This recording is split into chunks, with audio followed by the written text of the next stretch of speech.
Good evening friends and audience, কেমন আছেন সবাই? আশা করি ভালো আছেন। আমি ডক্টর আশিস মজুমদার আজকের সান্ধ্যকালীন অধিবেশনে আপনাদের সকলকে স্বাগত জানাচ্ছি। তো আজকে আমাদের যে লেসনটি আপনাদের মধ্যে শেয়ার করব সেটি হচ্ছে ইংলিশ গ্রামারের একটি লেসন, এবং আজকের যে লেসন শেয়ার করব সেটি ডিজাইন করা হয়েছে মূলত জুনিয়র লেভেল স্টুডেন্টদের জন্য, যেমন কিনা ক্লাস 7, 8, 9, 10ও ধরতে পারেন। তো এই ক্লাসটি আজকে যেটি আপনাদের মধ্যে শেয়ার করবো সেটি হচ্ছে পার্টস অফ স্পিচ নিয়ে। তো what is parts of speech? The word or words used in a meaningful sentence is called part of speech. অর্থাৎ একটা অর্থপূর্ণ বাক্যে যে শব্দগুলো থাকে এর প্রত্যেকটিকে এক একটি পার্ট অফ স্পিচ বলা হয়। তো পরীক্ষার সময় কিভাবে আসে? আচ্ছা, পরীক্ষার সময় আসে যে name the underlined part of speech whether and say whether they are noun, pronoun or other part of speech। অর্থাৎ একটা শব্দের নিচে আন্ডারলাইন করা থাকে এবং আমাদের বলতে হয় এটা কোন ধরনের পার্ট অফ স্পিচ। এইভাবে পরীক্ষায় থাকে। আজকে আমরা সেভাবে পার্ট অফ স্পিচকে বোঝার বা চেনার চেষ্টা করব। তো আপনারা জানেন পার্টস অফ স্পিচ 8 ধরনের, 8 প্রকার। সেটা কি কি? Noun, pronoun, adjective, verb, adverb, preposition, conjunction, interjection. এগুলো সবাই আমরা জানি, কিন্তু সমস্যা হয় পরীক্ষার সময় আন্ডারলাইন করা যে শব্দটি ওইটা আমরা চিনতে ভুল করি, ওটা ঠিক মতো বুঝতে পারি না যেটা আসলে কোন ধরনের পার্ট অফ স্পিচ। তো এরকম আজকে আমরা 4-5টি সেন্টেন্স আমরা দেখব এবং আন্ডারলাইন করা শব্দগুলি আমরা এখানে বোঝার চেষ্টা করব যে সেগুলো কোন ধরনের পার্টস অফ স্পিচ। তো চলুন শুরু করি।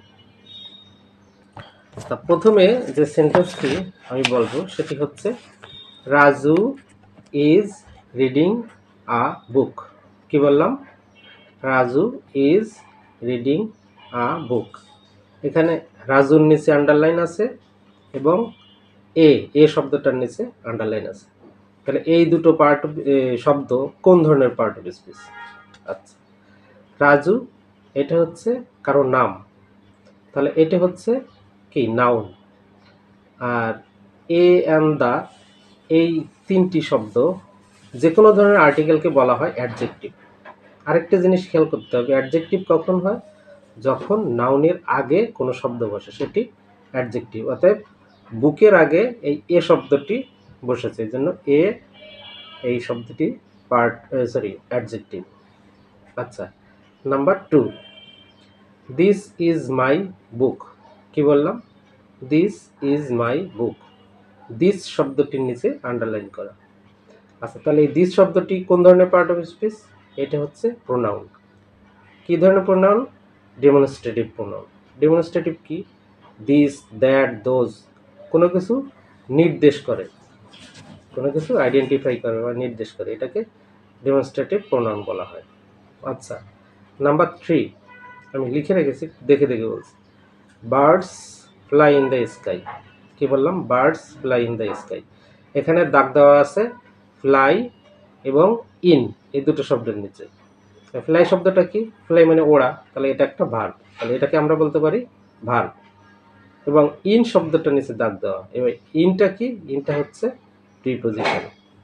তাহলে এটাও আমরা বুঝে ফেললাম। এরপরে আসুন, হু ইজ কলিং মি। কি বললাম? Who is calling me. হুর নিচে আন্ডারলাইন করা, তাহলে এটা কোন ধরনের পার্ট অফ স্পিচ? হ্যাঁ, এটি হচ্ছে ইন্ট্রোগেটিভ প্রোনাউন। কোশ্চেন করা হয় যখন ডাব্লিউএইচ শব্দ দিয়ে কখনো কোশ্চেন করা হয়, হু মানে কোনো ব্যক্তিকে বোঝাচ্ছে, এটা নামের পরিবর্তে ব্যবহার করা হয়েছে, তাহলে হু হচ্ছে প্রোনাউন এবং এটা ইন্ট্রোগেটিভ প্রোনাউন। এবার আরেকটি শব্দ দেখি, আরেকটি সেন্টেন্স দেখি, সেটা হচ্ছে কি? I know the boy who stole my pen. কি বললাম? I know the boy who stole my pen. হুর নিচে আন্ডারলাইন করা। এবার হুটা কি? আগে হু ছিল বাক্যের শুরুতে এবং কোশ্চেন মার্ক ছিল, ওটা ছিল ইন্টারোগেটিভ প্রোনাউন। এবার যখন বাক্যের ভিতরে হুটা বসলো তখন কি হবে? এটা হবে রিলেটিভ প্রোনাউন। রিলেটিভটা কখন বসে? যখন দুটো ক্লজকে কনজাংশন করে মানে দুটো ক্লজকে কানেক্ট করে এবং ভিতরে ডাব্লিউএস শব্দ দিয়ে কোনো শব্দ থাকে ডাব্লিউএস দিয়ে, তখন সেটা হবে কি ই রিলেটিভ প্রোনাউন। আচ্ছা গেল।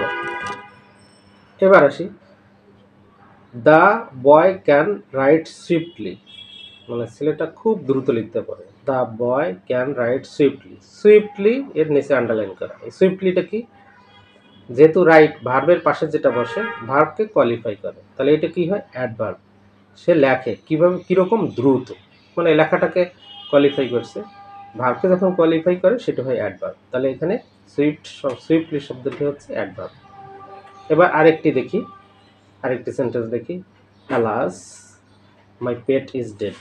কি বললো? Alas my pet is dead. হাই হাই আমার পোষা প্রাণীটা মারা গেল। অ্যালাস এই শব্দটার নিচে আন্ডারলাইন করে, এখানে কি হবে, এটা হচ্ছে ইন্টারজেকশন। হর্ষ, বিষাদ, উল্লাস, এই কথাগুলো মনে রাখতে হবে। মানে দুঃখ, কষ্ট, বেদনা, এগুলো যখন মানুষ কোনো ইমোশন দিয়ে প্রকাশ করে সেই শব্দগুলোকে ইন্টারজেকশন বলা হয়। তাহলে এখানে অ্যালাস শব্দটা ইন্টারজেকশন। তো আজকে এই ছিল আমাদের ক্লাস। ভিডিওটি একটু বড় হয়ে গেল, ক্ষমা চেয়ে নিচ্ছি। শিখতে হলে মাঝে মাঝে এরকম একটু স্যাক্রিফাইস করতে হবে, একটু ধৈর্য ধরে দেখতে হবে ক্লাসটি। তো আজকের ক্লাসটি কেমন ছিল অবশ্যই আপনারা কমেন্ট করে জানাবেন। সবাইকে শুভ সন্ধ্যা।